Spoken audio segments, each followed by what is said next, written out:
I get asked a lot of questions about how to teach kids chores, what's the best chores to teach, do you pay for chores, chores. I am a firm believer in that you should teach your kid chores.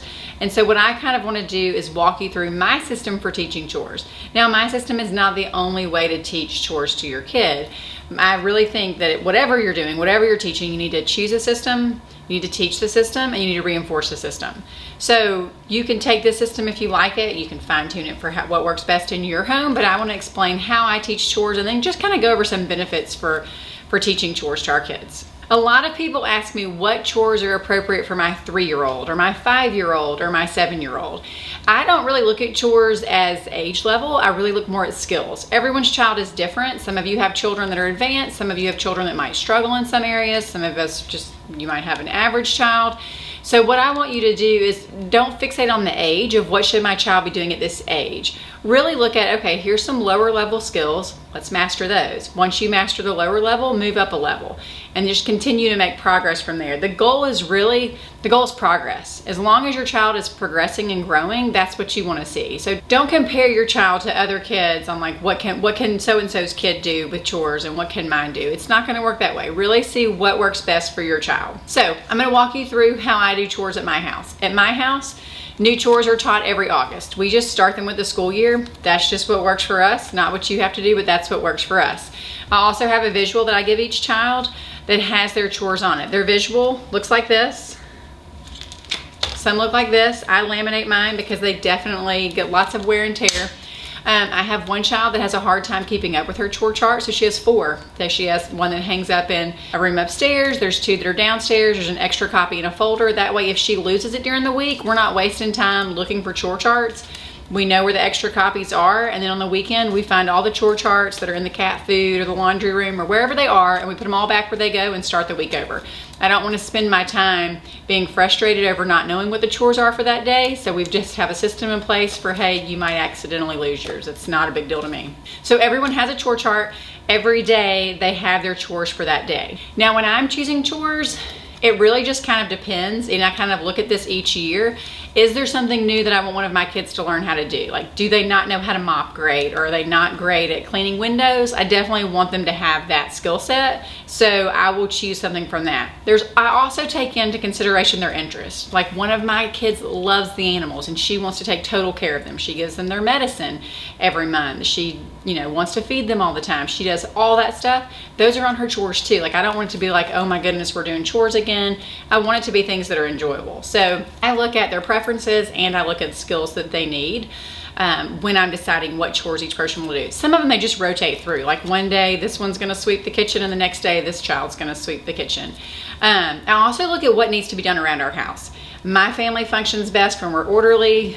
We like to have, our house is not always just like you can't eat off the floor, but it's generally clean. We function best that way. So I make sure that our chores are gonna help us keep that system in place. We're gonna make sure that our house is clean as long as everybody is doing their chores each day. At our house, we do chores in the morning. We can get up, we can get going, we can get our chores done in the morning. That system doesn't work for everybody. If mornings are already too chaotic for you and you're trying to get out the door and that's not your time of day, you can do chores at night. You do them before bed. You can do chores when your kids get home from school. There's no rule that says, hey, chores have to be done first thing in the morning. Maybe weekdays is just not a great time for your family because you're super busy. Do your chores on the weekend.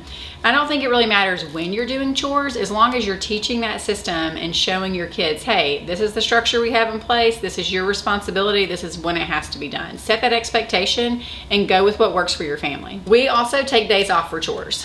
So Saturdays and Sundays, we don't do chores. The only thing we really do on Saturdays and Sundays, our dishes kind of just run all the time. So if it's your turn for the dishes, we have a card system for that. It doesn't matter what day of the week it is, or if we do that multiple times in a day. When it's your turn, it's your turn. Laundry is kind of the same way too. If we give 2 days up of laundry, we'll be drowning in laundry. So dishes and laundry at our house go nonstop. But the rest of our chores that are assigned every day, we do not do on Saturday or Sunday. Now, one question I get all the time, and I feel like people kind of debate this one, is do you pay your kids for chores? I think it's a personal choice. What I do think you have to do is you do need to reinforce your kids for doing chores. Remember that reinforcement increases the likelihood of behavior continuing to occur. So if you want to increase the behavior, you have to reinforce it. There's no rule that says that reinforcement has to be money. At my house, I don't directly pay my children for doing chores, but we do have a vacation savings account that they know that their chore money goes into. So if we're saving for a vacation, which is something that they want to do, we let them help make that decision. If they want more money in that account, they have to continue to do their chores. That is where that money comes from. Now, why do I think it's important to teach chores? The reason that it's important to teach chores is, one, it promotes independence. Our goal as parents is for these guys to move out of the house at some point. Chores is a great way to lay that foundation for, hey, there are things that you have to do that are not going to be done for you every day when you get out of this house. So teaching them to clean their rooms, to sweep the floors, do the dishes is a great way for them to start those habits early. The next is that it increases your child's self-esteem. When children or even adults, when you're contributing to something, it gives you a sense of ownership, it gives you a sense of accomplishment, and you feel better about yourself, and you feel like you're a contributing member to something. And that's a big deal, especially in today's world where we see so many kids with low self-esteem. This is a simple way that you can put something in place in your home that is going to help increase your kids' self-esteem. It also allows your kids to contribute to the family. Everyone's going to feel like they have a part that way. It's not just like, hey, mom's doing the dishes, or dad's doing the dishes, or mom's cooking dinner, or dad's cooking dinner. Everybody has a part in something. Even if it's not dinner, it might be something else, but everyone feels like they can contribute in some way to the needs of the family. And again, we're laying that foundation for the future when they move out on their own. That includes living on their own. It includes working on their own. Setting those good habits now when they're young is going to make it much easier for the future. Now that you know how I teach chores at my house, you might want to use some of those ideas, or you might want to come up with your own.